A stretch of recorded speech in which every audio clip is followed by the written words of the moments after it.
Dear students, first of all, very much good morning to all of you. आपके syllabus के according right now today और आप कह सकते हो up to today we have completed our part A. Right now from today we have to start our part B. Part B हम शुरू कर जा रहे हैं, that is business finance and marketing. इसके अंदर बेसिकली आपके 4 यूनिट्स हैं. One is financial management, second is financial market, third is marketing management and fourth is consumer protection act. So right on today we are going to start the unit financial markets. जो आपका ये unit है financial market, under this unit जो basically हम लोग study करेंगे कि financial market का कॉन्सेप्ट क्या है, इंडिया के अंदर फाइनेंशियल मार्केट के फंक्शंस क्या हैं और कितनी तरह की टाइप्स या कितनी तरह की हमारे पास फाइनेंशियल मार्केट्स हमारे पास अवेलेबल है. मनी मार्केट क्या होती है, कैपिटल मार्केट क्या होती है, उसमें डिफरेंस क्या होता है, उसके बेनिफिट्स क्या होते हैं. और इसी यूनिट के अंदर हम लोग जो स्टडी करेंगे स्टॉक एक्सचेंज के बारे में कि स्टॉक एक्सचेंज का मीनिंग क्या है, फंक्शंस क्या हैं, स्टॉक एक्सचेंज का स्टॉक एक्सचेंज के अंदर ट्रेडिंग प्रोसीजर क्या होता है. और सेबी, हमारे यहाँ एक इंस्टीट्यूट है that is SEBI, security exchange board of India. इसका मीनिंग क्या है, ऑब्जेक्टिव क्या है और उसके फंक्शंस क्या हैं, इसके बारे में हम लोग इसको डिटेल से स्टडी करेंगे. So right now today let us start the lesson financial market. आज हम इस लेसन को स्टार्ट कर रहे हैं. आज की इस वीडियो के अंदर हम बेसिकली जो पढ़ेंगे वो है फाइनेंशियल मार्केट का मीनिंग, फाइनेंशियल एसेट्स का meaning, then functions of financial market. बस एक छोटी सी वीडियो बना रहे हैं, तो इसमें हम 2-3 टॉपिक ही डिस्कस करेंगे. Then later on we shall continue this lesson in another videos. अगर हम बात करते हैं इंडिया की, तो जो financial system of a country play an important role in its economic development.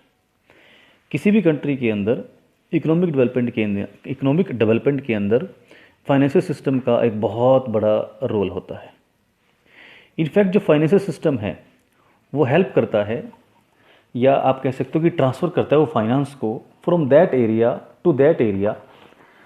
From that area, I repeat, जो फाइनेंशियल सिस्टम है कंट्री का वो ट्रांसफ़र करता है फंड्स को from that area in which the funds lying ideal to that area in which funds actually required. Mean to say वो ऐसे area से फंड्स को ट्रांसफ़र कर देता है जहाँ पर फंड्स बेकार पड़े हैं, आइडियल पड़े हैं और वो कोई भी हेल्प कंट्री के डेवलपमेंट में हेल्प नहीं कर रहे हैं, उस एरिया के अंदर जहाँ पर फंड्स को बेसिकली रिक्वायर्ड होते हैं, जहाँ पर फंड्स की ज़रूरत होती है और जहाँ पे उन फंड्स की हेल्प से, उन फंड्स की मदद से बिजनेस के अंदर बिजनेस की ग्रोथ की जा सकती है, या आप कह सकते हो कि कंट्री की ग्रोथ की जा सकती है. उसको प्रोडक्टिव एरियाज़ के अंदर उस फंड्स के इन्वेस्ट कर दिया जाता है.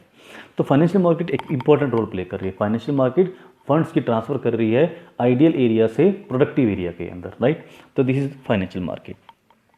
हम फाइनेंशियल मार्केट को थोड़ा डिटेल से पढ़ते हैं. So let us talk about the meaning of financial market.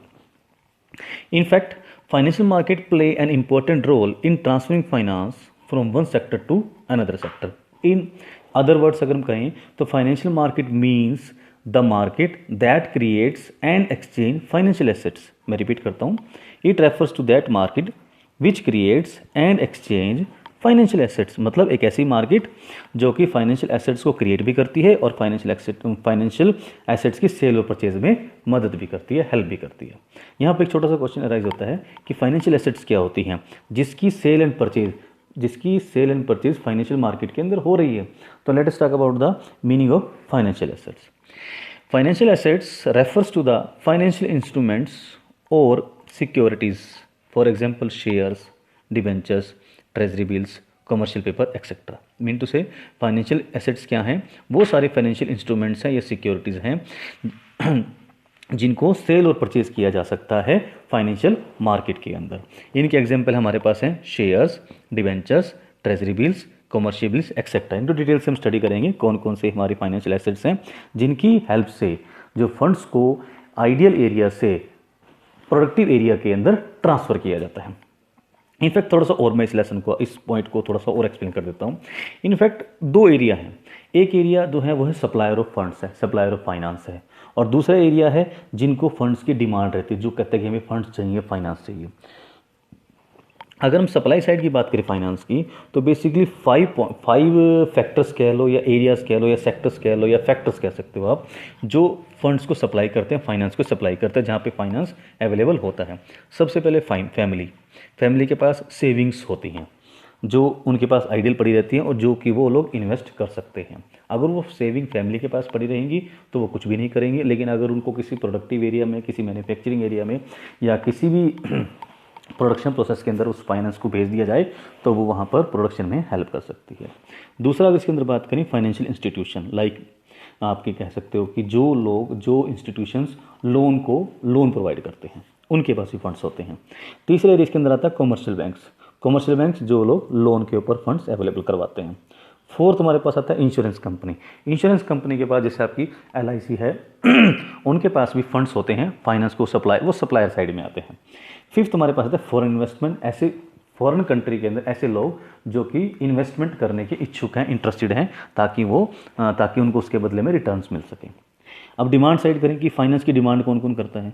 Finance की डिमांड बेसिकली 4 एरियाज में रहती है, 4 एरिया में डिमांड रहती है। पहला है बिजनेस कम्युनिटी, डिमांड करती है फाइनेंस की। दूसरा इंडस्ट्री, वो डिमांड करती है फाइनेंस की। तीसरा एग्रीकल्चर सेक्टर, वो डिमांड करता है फाइनेंस की। और फोर्थ है गवर्नमेंट, क्योंकि गवर्नमेंट भी फाइनेंस की डिमांड करता है, क्योंकि उसको भी प्रोडक्टिव और कंट्री के डेवलपमेंट के लिए, कंट्री के ग्रोथ के लिए उसको भी बहुत सारे एक्सपेंडिचर्स करने होते हैं, तो वो भी क्या करते हैं, फंड्स की डिमांड करते हैं। तो ये 4 एरियाज, बिजनेस, इंडस्ट्री, एग्रीकल्चर और गवर्नमेंट, फंड्स की डिमांड करते हैं। और जो 5 एरिया मैंने आपको पहले बताए थे, family, financial institution, commercial banks, insurance company और फॉरेन इन्वेस्टर्स, ये लोग फाइनेंस को सप्लाई करते हैं, अवेलेबल करवाते हैं। और जो ये सप्लाई करने वाले एरियाज हैं, जो सप्लाई करने वाले इंस्टीट्यूशंस हैं, इनको बदले में जब इस फाइनेंस सप्लाई करते हैं तो इनको बदले में इंटरेस्ट मिलता है, डिविडेंड मिलता है, और कंसिडरेशंस जो भी ये अपने फाइनेंस को अवेलेबल करवाने के बदले में डिमांड कर सकते हैं वो इनको मिल जाता है। तो होपफुली आपको यहाँ तक का टॉपिक क्लियर है कि फाइनेंस का सप्लाई साइड क्या होती है, फाइनेंस की डिमांड साइड क्या होती है, फाइनेंशियल मार्केट क्या होती है, फाइनेंशियल एसेट्स क्या होती है। Now let us talk about the functions of financial market. Basically there are 4 functions of financial market. हमारे पास फाइनेंशियल मार्केट के बेसिकली 4 फंक्शन हैं, सेल्फ एक्सप्लेनेटरी हैं और ईजी भी हैं। तो चलिए स्टार्ट करते हैं one by one. First is the mobilisation of saving and their channelising into more productive uses.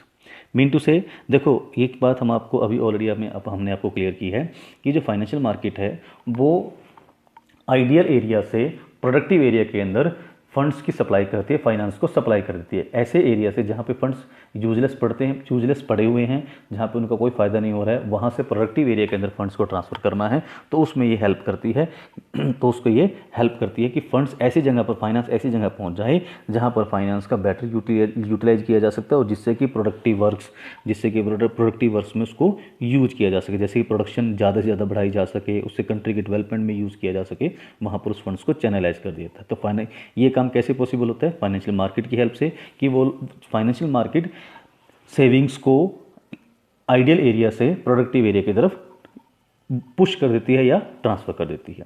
दूसरा, फैसिलिटेट प्राइस डिस्कवरी। देखो फाइनेंशियल किसी भी चीज़ की प्राइस जो है उसके ऊपर इफेक्ट पड़ता है डिमांड एंड सप्लाई फोर्सेस का। जहाँ पे डिमांड एंड सप्लाई आपस में क्रॉस करेंगी, मैच करेंगी, वहाँ पर उस चीज़ की प्राइस डिसाइड हो जाएगी। फाइनेंशियल मार्केट के अंदर बायर और सेलर्स दोनों अवेलेबल होते हैं। बायर्स जो लोग अपना पैसा इन्वेस्ट करना चाहते हैं किसी कंपनी के अंदर, एंड सेलर्स जो अपनी कंपनी के शेयर्स, डिवेंचर्स, ट्रेजरी बिल्स वगैरह सेल करके फंड्स को एक्वायर करना चाहते हैं। तो वहाँ पर डिमांड एंड सप्लाई की फोर्स की हेल्प से वहाँ पर जो एसेट्स हैं, फाइनेंशियल एसेट्स हैं, उनकी प्राइस डिसाइड हो जाती है। थर्ड पॉइंट आता है इसमें, provide liquidity to financial assets.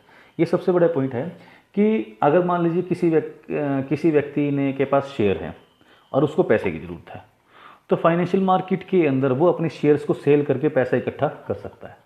तो फाइनेंशियल मार्केट क्या कर रही है, वो जो हमारे इंस्ट्रूमेंट्स है, फाइनेंशियल इंस्ट्रूमेंट्स हैं या फाइनेंशियल एसेट्स हैं, उनको लिक्विडिटी फॉर्म प्रोवाइड कर रही है कि अगर फाइनेंशियल मार्केट नहीं होगी तो हमारे पास कोई ऐसा एरिया नहीं होगा जहां पर हम अपनी एसेट्स को सेल करके उसको कैश के अंदर कन्वर्ट कर सकें। तो mean to say financial market की वजह से ही जो फाइनेंशियल की एसेट्स हैं, फाइनेंस के इंस्ट्रूमेंट्स हैं, उनको कैश के अंदर ईजिली कन्वर्ट किया जा सकता है।